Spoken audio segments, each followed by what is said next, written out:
మంచిగా పరీక్ష పడితే తప్ప అసలు నోటుకు నకిలీ నోటుకు తేడా గుర్తుపట్టుడు కష్టమేనబ్బా. దినం మనం వాడే కంపెనీ సబ్బు లెక్కనే ఉంటది. ఇంటికి తీసుకొచ్చి చూస్తే కవర్ కలర్ జరంతా అలాగుంటది. పాకెట్ల షాపత్తా కుళ్ళ షాపత్తా రెండు ఒక్క తీర్లనే ఉంటాయి. కానీ అందులో ఏం కలిసిందో చెప్పుడు కష్టమే ఉంటది. అది ఇదనేం లేదుల్లా, సగులం నకిలీనే వస్తున్నాయి. ఆఖరికి గిది కూడా.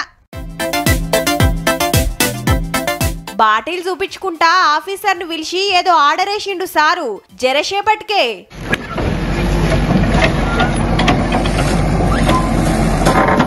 జేసీబీ తోటి నీళ్ల బాటలు మొత్తం పొతం పెట్టిండ్రు. నకిలీ కంపెనీ అట మరి. సారు ఉత్తరప్రదేశ్ లా ఓ జిల్లాకు కలెక్టర్, ఎస్పీ సారు కడమ పోలీసులతోటి ఓ తాన మీటింగ్ పెడితే గీ నీళ్ల బాటలు ముంగట పెట్టిండ్రట. సేమ్ కంపెనీ నీళ్ల బాటల్ లెక్కనే ప్యాకింగ్ ఉంటది గాని పేర్లా ఒక అక్షరం అటు ఇటు ఉంటది. సారు గుర్తుపట్టి ఎమ్మటే ఎంక్వైరీ చేపిస్తే సప్లై చేసిన కాంట్రాక్టర్ ఇంట్లా మాల్ మొత్తం దొరకబట్టి పొతం పెట్టిండ్రు.